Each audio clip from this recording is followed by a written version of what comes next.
അത് വീഡിയോ ഫുള്ളായിട്ട് എടുക്കാൻ കഴിഞ്ഞില്ല. നമ്മളിത് പ്രതീക്ഷിക്കാത്തതിനോണ്ട് പിന്നെ അതന്നെ ആ വീഡിയോ ഡിലീറ്റ് ചെയ്യാൻ വേണ്ടിയിട്ട് എൻ്റെ ബ്രദറായിട്ട് മൽപ്പിടുത്തം വരെ നടന്നു, ഈ വീഡിയോ ഡിലീറ്റ് ചെയ്യണം എന്ന് പറഞ്ഞിട്ട്. പക്ഷെ എന്താ പറഞ്ഞു കഴിഞ്ഞാൽ ഞാൻ ബ്രദറിന് മനസ്സിലായില്ല എങ്ങനെ എന്തിനാണ് ഈ വീഡിയോ എടുക്കണമെന്ന്. പക്ഷേ ഇത് പുറലോകം അറിയണം ഇവിടെ നടക്കുന്നത് എന്താന്ന്.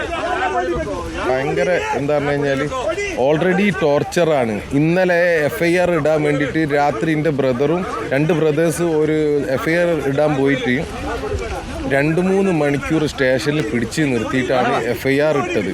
ഈ FIR ഇട്ടിട്ട് ഇന്നത്തെ ചാനൽ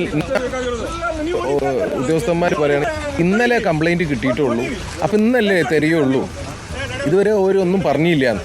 ഇവിടെ കഴിഞ്ഞ 16-ാം തീയതി രാത്രി മുതൽ നമ്മളിവിടെ ഉണ്ട്.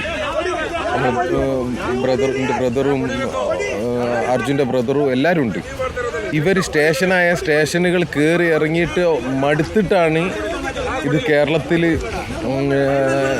രാഘവേട്ടൻ MP നമ്മൾ കോഴിക്കോട് MP പോയി പരാതി പറയുന്നതും അവിടുന്നാണ് ഇതൊക്കെ കൂടി എന്താവുന്നത്, ഇതങ്ങോട്ട് കത്തിപ്പടർന്നത്. ഇത് മൊത്തം കേരളം ഏറ്റെടുത്തപ്പോൾ നമ്മൾ ആദ്യത്തെ ദിവസങ്ങളിലെ വീഴ്ച നമ്മൾ പറഞ്ഞുകൊണ്ടേയിരിക്കുകയായിരുന്നു. പക്ഷേ ഇന്നിപ്പോൾ ഇവരിവിടെ എന്താണ് ചെയ്യുന്നത്? ഇപ്പോൾ സമയം ഏതാണ്ട് വൈകിട്ടാവുകയാണ്, സന്ധ്യ ആവാൻ പോവുകയാണ്. ഇന്നലത്തെ അനുഭവം നമുക്കുണ്ട്.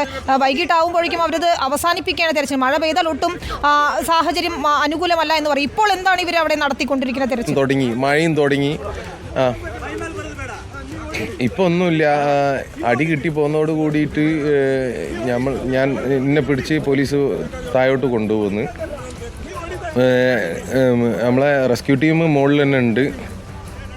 പിന്നെ റെസ്ക്യൂ ടീം ആവശ്യപ്പെടുന്നത് ഇത്രേ ഉള്ളൂ, അവർ പറയുന്നതിന് സഹകരിച്ച് കൊടുക്കാനും മറ്റുള്ളവർ ഒന്ന് തയ്യാറായാൽ എന്തെങ്കിലുമൊക്കെ ഒന്ന് ചെയ്യാന്നുള്ളതാണ് അവർ പറയുന്നത്. ഈ കേരളത്തിൽ MBD കുറച്ച് ഉദ്യോഗസ്ഥർ വന്നിരുന്നല്ലോ, അവർ നിങ്ങളെ കാണുകയോ സംസാരിക്കുകയോ മറ്റോ ചെയ്തിരുന്നോ? ഇല്ല, അവർ വന്ന് ഒന്നും ചെയ്തിട്ടില്ല. ചെയ്യാൻ കഴിയില്ല. നാരായണനാണോ കയ്യേറ്റം ചെയ്തത്? SP അതെ SP അതേമാതിരി തന്നെ SP-ന്റെ കൂടെ വേറെ ഉണ്ട്. ആ വീഡിയോയിൽ കാണാം അടിക്കുന്നതൊക്കെ. SP ആണ് ഉത്തരകന്നഡ SP M നാരായണൻ. അതെ അയാളെ ഞാൻ കന്നഡ ചാനലിൽ പറഞ്ഞിരിക്കണേ അയാളൊക്കെ സസ്പെൻഡ് ചെയ്യണം എന്നുള്ളത്. അതേമാതിരി തന്നെ ഇവനക്ക് എന്തെങ്കിലും പറ്റിയിട്ടുണ്ടെങ്കിൽ അയാൾക്കെതിരെ നരഹത്യക്ക് കേസ് എടുക്കണം. അയാളാണ് ഇതിനെ മൊത്തം ഡൈവേർട്ട് ചെയ്ത് വിട്ടത് ഈ പ്രശ്നത്തിനെ. ഈ SP ഇന്നലെ നമ്മളോട് സംസാരിച്ചപ്പോൾ റിപ്പോർട്ടറിൽ തത്സമയം വന്നപ്പോൾ ഉൾപ്പെടെ പറഞ്ഞിരുന്നത് എല്ലാ കാര്യങ്ങളും ചെയ്യുന്നുണ്ട് എന്നായിരുന്നു. പക്ഷേ പോലീസിന്റെ ഭാഗത്ത് നിന്നാണ് കൃത്യമായ അലംഭാവം അവിടെ ഉണ്ടാകുന്നത്. അങ്ങനെയാണോ? പോലീസാണ് മെയിൻ പ്രശ്നം. മനോഫ്, രാവിലെ നമ്മൾ SP നാരായണനോട് സംസാരിക്കുമ്പോൾ അദ്ദേഹം പറയുന്നത് റഡാർ സംവിധാനമൊക്കെ എത്തിച്ചു, എല്ലാം കാര്യക്ഷമമായി നടക്കുന്നു എന്നാണ്. പക്ഷേ അപ്പോഴും ഞങ്ങളുടെ പ്രതിനിധിയായാലും നമ്മൾ ജിതിനോട് സംസാരിക്കുമ്പോഴായാലും റഡാർ സംവിധാനമൊന്നും അവിടെ എത്തിയിരുന്നില്ല, പരിശോധനയൊന്നും തുടങ്ങിയിരുന്നില്ല. അങ്ങനെ എല്ലാത്തിനും ഒരു ഡിലേ ഉണ്ട് അവിടെ. ഈ SP-ക്ക് പരിചയക്കുറവാണോ, അദ്ദേഹത്തിന് കാര്യക്ഷമമായി പ്രവർത്തിക്കാൻ കഴിയാത്തതാണോ? അതെ അയാളത് സമ്മതിച്ചു തരുന്നില്ല, അതാണ് പ്രശ്നം. അയാൾക്ക് ഇതിൻ്റെ ലീഡിങ് ഇതിൽ നിൽക്കണം, അത്രേ ഉള്ളൂ. പക്ഷെ ഞാൻ അയാളോട് പറയുന്നത് സാർ ജീവനാണ് അതിൻ്റെ ഉള്ളിലുള്ളത്, വേറെ എന്തെങ്കിലും ആണെന്നുണ്ടെങ്കിൽ നിങ്ങൾ എന്ത് കളി കളിച്ചോളി, കുഴപ്പമില്ല. വണ്ടി മാത്രമാണെന്നുണ്ടെങ്കിൽ നിങ്ങൾ കിട്ടുമ്പോൾ തന്നാൽ മതി, വേറെ പ്രശ്നമൊന്നുമില്ല. ഇതൊരു മനുഷ്യൻ അതിൻ്റെ ഉള്ളിലുള്ളത്. അപ്പോൾ നമ്മൾ തീർച്ചയായും അയാളെ താഴെ എന്നെ അടിക്കുന്ന അയാൾ എന്നോട് ചോദിക്കുകയാണ് ഒരു ഡ്രൈവർ അല്ലേന്ന്. ഒരു ഡ്രൈവർ അല്ലേ അതിൻ്റെ ഉള്ളിലുള്ള, പോയാൽ പോട്ടെ എന്നുള്ള ലെവലിൽ. ഏറ്റവും പ്രധാനപ്പെട്ട പ്രശ്നം അതാണ് മനാഫ്. ഇന്നലെ ഒരു പ്രതികരണം അവിടെ നിന്ന് വന്ന് കണ്ടത്, ഈ മുഖ്യമന്ത്രി വിളിക്കുന്നു, പ്രതിപക്ഷ നേതാവ് വിളിക്കുന്നു, അവിടുത്തെ ആഭ്യന്തരമന്ത്രി DK ശിവകുമാർ വിളിക്കുന്നുണ്ട്, അങ്ങനെ പല ആളുകളും വിളിക്കുന്നുണ്ട്. ആരാണ് ഇതിനുള്ളിൽ കിടക്കുന്നത്? ലോറി ഡ്രൈവറാണോ കൂടുതൽ സ്വാധീനമുള്ളത്, അല്ലെങ്കിൽ ലോറി ഓടിച്ചിട്ടുള്ള വ്യക്തിയാണോ എന്ന് ചോദിക്കുന്നുണ്ട്. അപ്പോൾ അവിടെയുള്ള ഒരു വ്യക്തി പറയുന്നുണ്ട് മലയാളിയാണ് അതിൻ്റെ ഉള്ളിൽ കിടക്കുന്നത് എന്നുള്ളത്. അതായത് മലയാളി ഒരു മനുഷ്യന്റെ ജീവന് നൽകുന്ന വിലയുടെ 10-1 പോലും അവിടെ ഒരു മനുഷ്യജീവന് നൽകുന്നില്ല അവിടെ ആരും. ഇല്ല ഇവിടെ എത്തിക്കഴിയുമ്പോഴാണ് മലയാളിൻ്റെ വില മനസ്സിലാവുന്നത്. നമുക്ക് ഇതിൻ്റെ ഇടയിൽ എന്താ പറഞ്ഞു കഴിഞ്ഞാൽ രാഷ്ട്രീയം ഇല്ല, മതം ഇല്ല, ഒന്നുമില്ല. ഒരു മനുഷ്യൻ അതിൻ്റെ ഉള്ളിൽ കിടക്കുന്നുണ്ട്. ഓന് ജീവിക്കാൻ വേണ്ടിയിട്ട് പെടാപ്പാട് പെടുകയായിരിക്കും.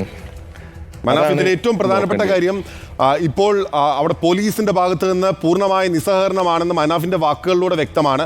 ആ ദൃശ്യങ്ങളും കാണിക്കുന്നുണ്ട്. ഇനി ആ സംവിധാനത്തെ എത്രത്തോളം വിശ്വസിക്കാനാകുമെന്ന് നമുക്കറിയില്ല. അർജുനെ പുറത്തേക്ക് എത്തിക്കുക മാത്രമാണ് നമ്മുടെ ആത്യന്തികമായ ലക്ഷ്യം, മറ്റൊന്നുമല്ല. കർണാടകയുടെ പ്രശ്നങ്ങൾ ഉയർത്തിക്കാട്ടുകയല്ല, മറ്റൊന്നുമല്ല. അപ്പോൾ സംസ്ഥാന സർക്കാരിന്റെ, കേന്ദ്ര സർക്കാരിന്റെ അടിയന്തരമായ ഇടപെടൽ വേണം. സംസ്ഥാന സർക്കാരിനോട് എന്താണ് ചോദിക്കാനുള്ളത്? കേരളത്തിലെ സർക്കാരിനോട് എന്താണ് പറയാനുള്ളത്? കേന്ദ്ര സർക്കാരിനോട് എന്താണ് പറയാനുള്ളത്? ഇന്ന് അതിൻ്റെ ഇടയിൽ വേറെ കാര്യം, ഇന്നലെ ഇതേ SP എന്നെ മറ്റുള്ള ജനങ്ങളൊക്കെ മാറ്റി നിർത്തിയിട്ട് എൻ്റെ അനിയന് അർജുൻ്റെ ബ്രദറിനിലോ അങ്ങനെ കുറച്ച് ആൾക്കാരെ മാത്രം വെച്ച് ബാക്കി എല്ലാവരും ഒഴിവാക്കി നിർത്തിയിട്ട് പോലീസുകാർ മുഴുവൻ ചുറ്റും നിർത്തിയിട്ട് ഇയാൾ ഭയങ്കര ഷോ അതിന് അനിയനെ അടിക്കാൻ പോക്കും എല്ലും.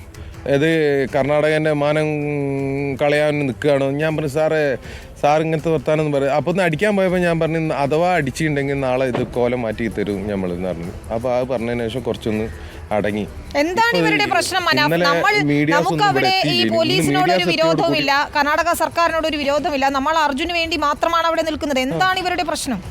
ഇല്ല, അതെ ഞാൻ വീണ്ടും അതന്നെ പറഞ്ഞുകൊണ്ടിരിക്കണേ. നമുക്ക് ഈ ഒരു പൊളിറ്റിക്സിൽ താല്പര്യമില്ല. ഇവർ ആരും തമ്മിലുള്ള ഒരു ഉന്തും തള്ളിൻ്റെ ഉള്ളിൽ നമുക്ക് താല്പര്യമില്ല. ഈ അർജുനെ മാത്രം ഒന്ന് അതിൻ്റെ ഉള്ളിൽ നിന്ന് രക്ഷപ്പെടുത്തിയാൽ മതി എന്നുള്ളത് മാത്രമേ ഉള്ളൂ.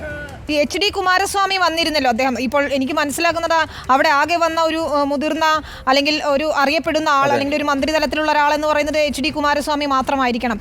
അദ്ദേഹം എന്താണ് പറയുന്നത്? വരുന്നതും പോകുന്നതും കണ്ടു, അതായിരുന്നു അവസ്ഥ. മന്ത്രിമാര് ഇവിടെ